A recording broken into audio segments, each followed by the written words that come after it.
Bonjour, bienvenue à cette nouvelle capsule du chapitre 6, qui concerne le cas numéro 1, donc le titrage d'un acide fort par une base forte.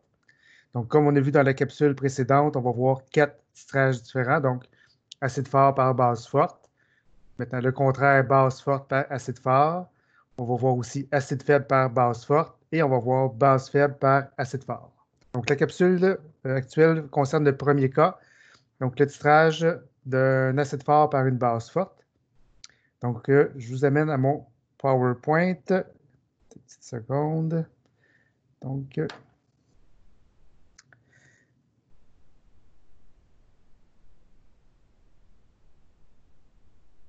ça commence. Donc, premier cas, titrage d'un acide fort par une base forte. Je vous rappelle qu'on est toujours dans le chapitre 6, à la section 6.4. Et on va voir le cas numéro 1. Donc, voici la représentation d'un titrage. Donc, vous avez votre burette avec votre titrant, comme on l'a vu dans la capsule précédente. Vous avez votre analyte qui est à gauche dans ce cas-ci. Donc, dans le cas numéro 1, votre analyte, ça va être l'acide fort qu'on va mettre à gauche et votre titrant, ça va être la base forte. Donc, c'est pour ça qu'on dit titrage d'un acide fort par une base forte. Pour l'exemple, j'ai pris du HCl 0,3 molaire. Donc, comment on sait que le HCl, c'est un acide fort? Bien, on le sait parce qu'on connaît déjà les acides forts par cœur. Donc, on les a vus dans le chapitre précédent, chapitre 5. Donc, il faut toujours les connaître par cœur. Sinon, vous avez toujours la liste des Ka, Kb que je vous ai envoyés par Léa. Votre titrant, dans ce cas-ci, ça va être du NaOH. J'ai mis comme exemple une concentration de 0,5 mol par litre. Le NaOH est une base forte. Donc, la façon de reconnaître les bases fortes, on se rappelle que les bases fortes contiennent l'ion OH-. Et on ajoute, dans le fond, l'analyte au milieu réactionnel, c'est là que la réaction va se faire entre le titrant et l'analyte. Donc, comme on l'a vu dans la capsule précédente. Pour l'exemple, j'ai pris un volume d'analyte de 20 millilitres. Donc, dans les exercices, là, ça va être des volumes, des concentrations différentes, là. Donc, j'ai pris cet exemple-là pour vous illustrer le cas numéro 1. Donc, on se rend compte que la concentration de l'analyte dans l'exemple, c'est de 0,3 mol par litre. La concentration du titrant est de 0,5 mol par litre. Le volume d'analyte qu'on utilise dans ce cas-ci, c'est 20 millilitres.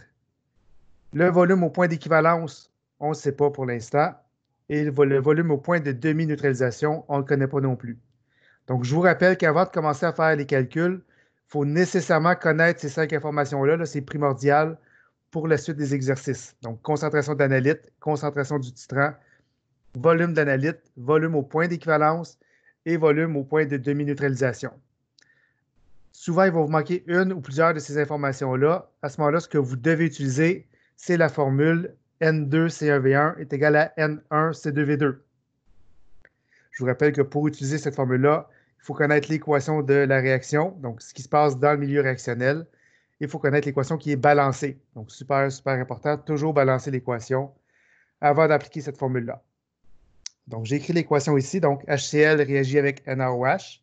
On se rappelle qu'un acide avec une base, ça donne de l'eau plus un sel. Donc, dans ce cas-ci, le sel, c'est du NaCl.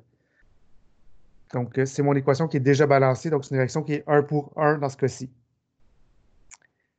Donc, si on applique la formule N2C1V1 est égal à N1C2V2, donc supposons que HCl, c'est tout ce qui a rapport avec 1, NaOH, c'est tout ce qui a rapport avec 2, mais mon N2, ça va être 1, donc c'est le coefficient stéchiométrique de mon NaOH. Mon C1, c'est 0,3, donc la concentration de mon HCl. Mon V1, donc le volume de l'analyte, dans ce cas-ci, c'est 20 millilitres. Mon N1, donc le coefficient stéchiométrique du HCl, qui est 1. Mon C2, donc concentration du titrant, dans ce cas-ci, c'est 0,5. Et le V2, on se rappelle que lorsqu'on utilise cette formule-là, le volume, c'est ce qu'on met dans notre milieu réactionnel. Donc, le V2, dans ce cas-ci, ça va toujours être le volume au point d'équivalence. Donc, si on applique la formule, notre volume au point d'équivalence, dans ce cas-ci, nous donne 12 millilitres. On se rappelle que le volume au PDN, donc le point de demi-neutralisation, c'est toujours la moitié du volume au point d'équivalence. Donc, dans ce cas-ci, ça va être 6 millilitres. Donc, si je fais un résumé, donc vous avez votre volume qu'on va transcrire ici. Donc, les informations qu'on a, les 5 qu'on a besoin, concentration de l'analyte 0,3, concentration du titrant, 0,5. Volume d'analyte dans notre milieu réactionnel, c'est 20 ml. Notre volume au point d'équivalence, c'est 12. Et notre volume au PDN, c'est 6. On a l'équation balancée. Oh, une petite erreur, ce n'est pas du KCl, c'est du NaCl qui devrait aller là. Donc, ce qu'on va faire dans cette capsule-ci, on va déterminer le pH du milieu réactionnel à différents moments. C'est technique. Donc, le pH qu'on veut mesurer, c'est toujours le pH ici. Donc, ce qui se passe entre l'analyte et le titrant. Donc, on va mesurer ce pH-là à différents moments.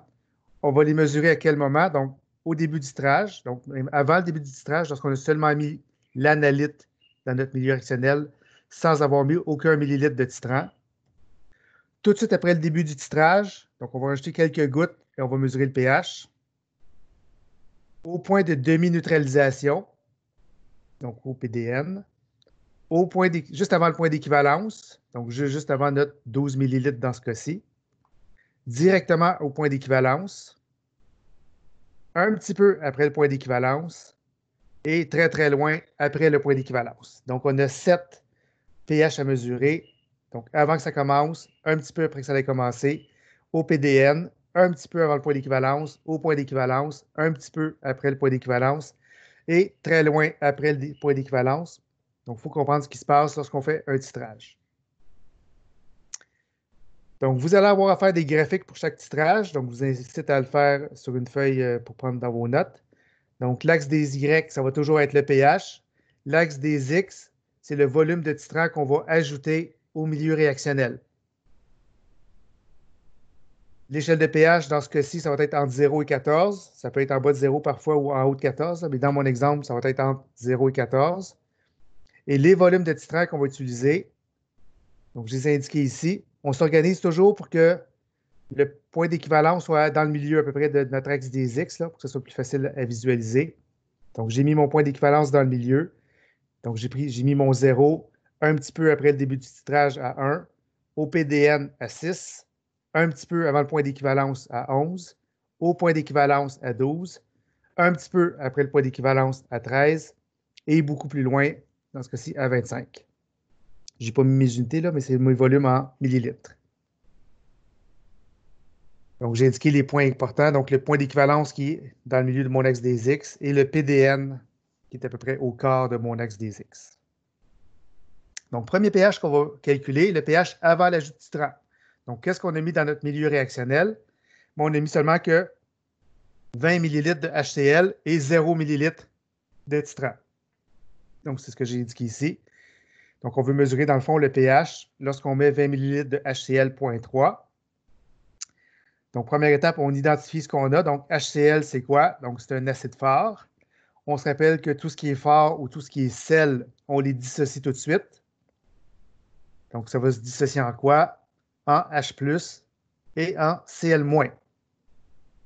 On se rappelle que dans les nouvelles conventions qu'on a instaurées, le H+, on considère que c'est un acide fort, et le Cl-, on a vu dans les chapitres précédents que c'est un ion qui est neutre, étant donné qu'il ne peut pas revenir en arrière pour retourner à HCl.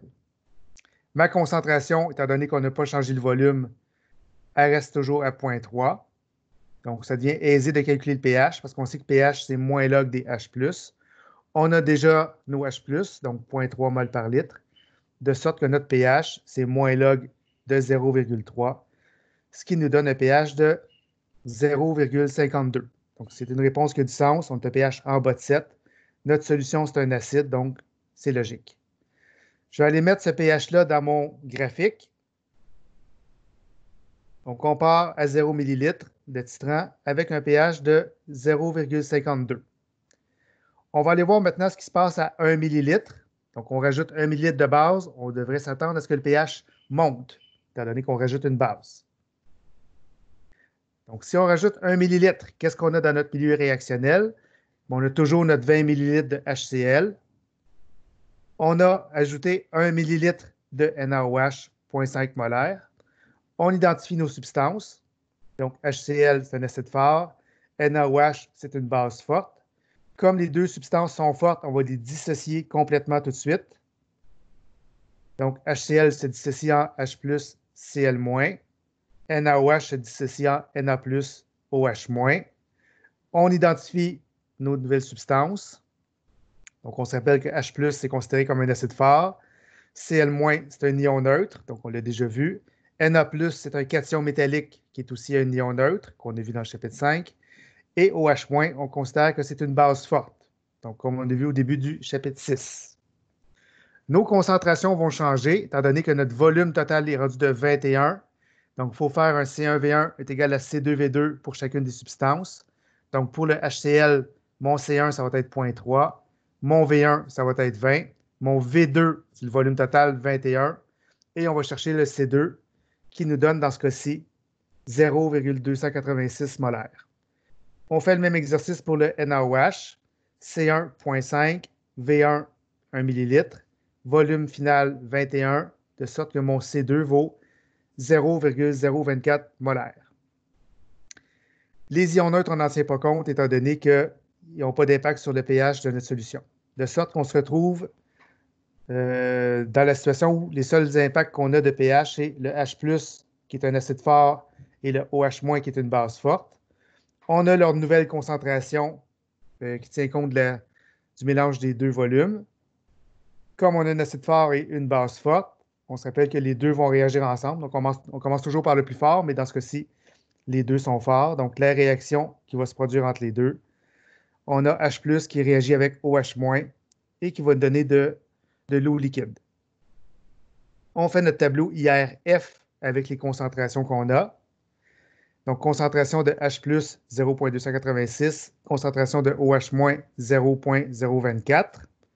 On se rappelle toujours que dans le cas où c'est une réaction complète, le plus petit des réactifs va disparaître au complet. Donc, dans ce cas-ci, ça va être le OH-. De sorte qu'on se retrouve à la fin avec 0,262 mol de H+, et aucune mol de OH-. Comme la question, c'est de trouver le pH, on a déjà la concentration de H+. Donc, on peut trouver notre pH en faisant moins log des H+. Donc, moins log de 0,262. Ce qui nous donne un pH de 0,58, qu'on va aller mettre dans notre courbe de titrage. Donc, on se rend compte qu'au début de ce type de titrage-là, le pH monte, ce qui est normal, mais il monte très, très, très, très, très lentement. Okay? Donc, on voit qu'il n'y a pas de soubresaut, là. Donc, c'est une progression très lente du pH au début du titrage. On va aller maintenant au point de demi-neutralisation, donc à 6 ml. Donc, à 6 ml, qu'est-ce qu'on a dans notre solution? Donc, on fait comme si c'était un nouveau problème. Donc, on a 20 ml de HCl, 0,3 mol par litre. On a maintenant 6 ml de NaOH, 0,5 molaire. On identifie nos substances. Comme c'est des substances qui sont fortes, dans les deux cas, on les dissocie. Comme tantôt, on a les 4 mêmes ions, H+, Cl-, Na+, OH-. On identifie ces nouveaux ions-là. Donc, acide fort, ion neutre et base forte. Et on trouve les nouvelles concentrations pour chacun en faisant C1V1 est égal à C2V2, en considérant que maintenant le nouveau volume total, c'est 26. On se retrouve avec 0,231 mol par litre pour le H+, et 0,115 mol par litre pour le OH-. Les ions neutres, encore une fois, on n'en tient pas compte. Ils n'ont pas d'impact sur notre pH. On se rend compte qu'on est au point de demi-neutralisation. Donc, on voit que c'est logique parce que la concentration de ma base est la moitié de la concentration de l'acide. Une petite différence là, parce qu'on a arrondi, là. Mais normalement, ça devrait être exactement la même, exactement la moitié. Donc, c'est une façon de se rendre compte qu'on ne s'est pas trompé dans nos calculs, là. Au PDN, la concentration du titrant correspond à la moitié de la concentration de l'analyte. Donc, c'est ce qui correspond à point de demi-neutralisation. Donc, même chose que tantôt, on identifie nos substances qui affectent le pH, donc H+, OH-, acide fort, base forte. On inscrit nos nouvelles concentrations suite à la dilution. On écrit notre réaction entre nos substances, donc H+ réagit avec OH- pour donner de l'eau. On fait notre ligne initiale avec les nouvelles concentrations. Le plus petit des réactifs va disparaître au complet, donc dans ce cas-ci, c'est le OH- qui va disparaître, de sorte qu'on se retrouve avec une concentration de H+ de 0,116. Comme on cherche le pH, on fait moins log de la concentration en H+, donc moins log de 0,116. on est rendu maintenant avec un pH de 0,94. Donc, le pH a encore monté, mais très, très, très, très légèrement dans ce cas-ci. On va aller transcrire ce pH-là dans notre graphique. Donc, on voit que le pH monte, mais très, très, très lentement.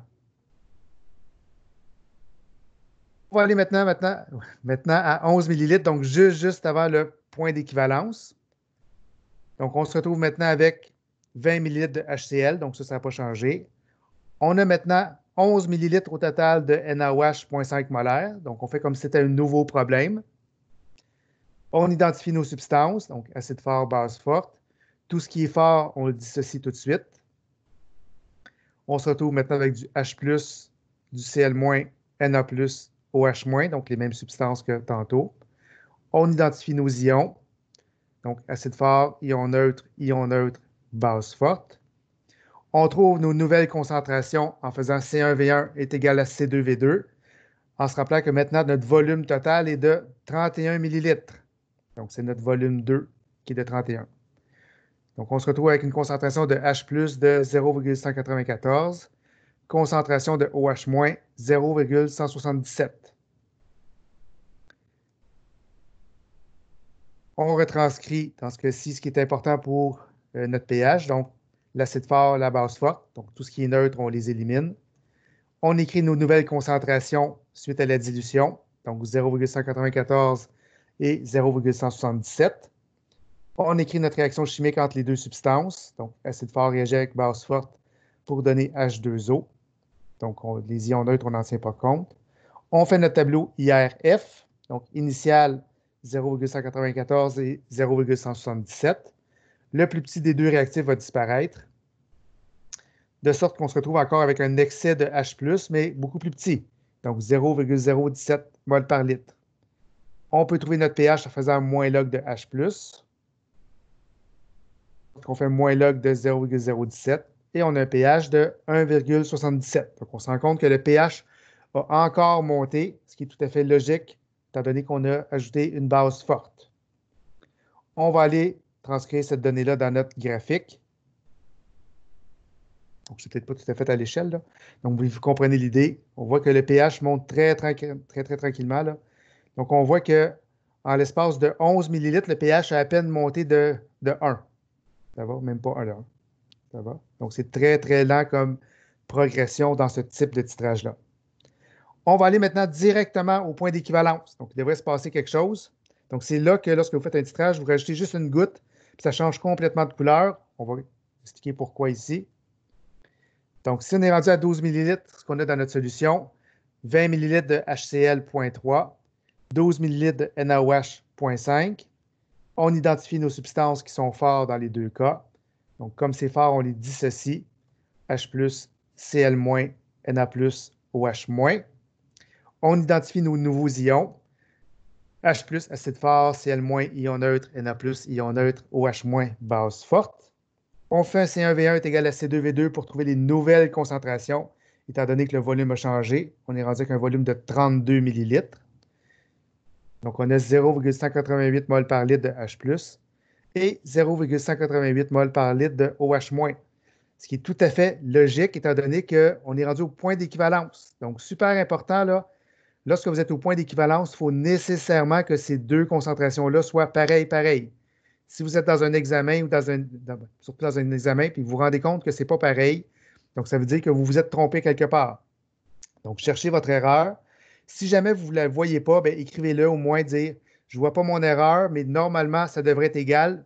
Mettez-les égaux, puis continuez le problème. Donc, il faut vraiment, vraiment qu'au point d'équivalence, ces deux concentrations-là soient parfaitement identiques.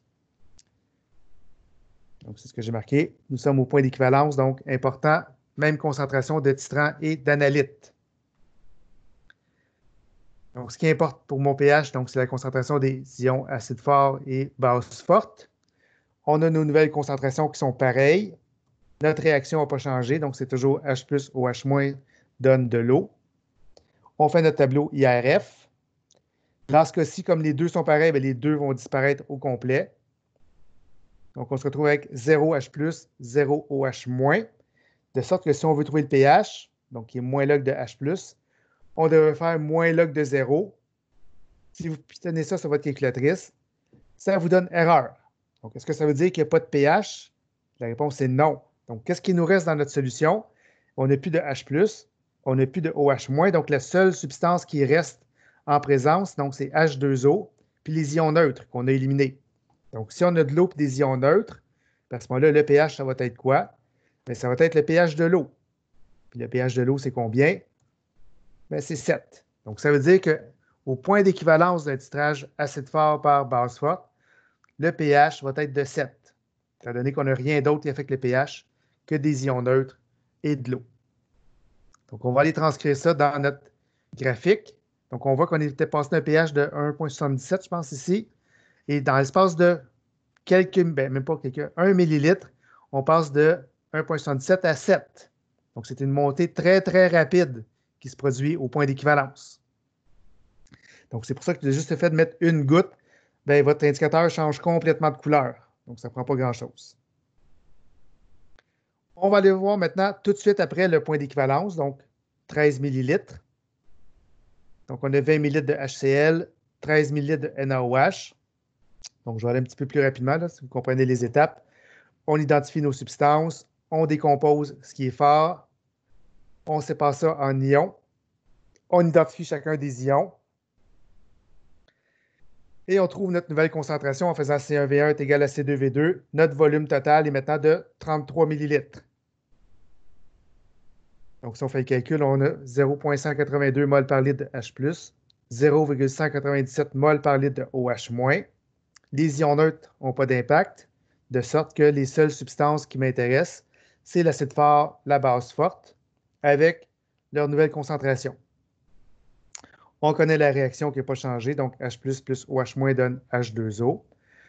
On met ces concentrations-là dans notre tableau IRF. Donc, initialement, on a 0,182, 0,197. Le plus petit des deux disparaît.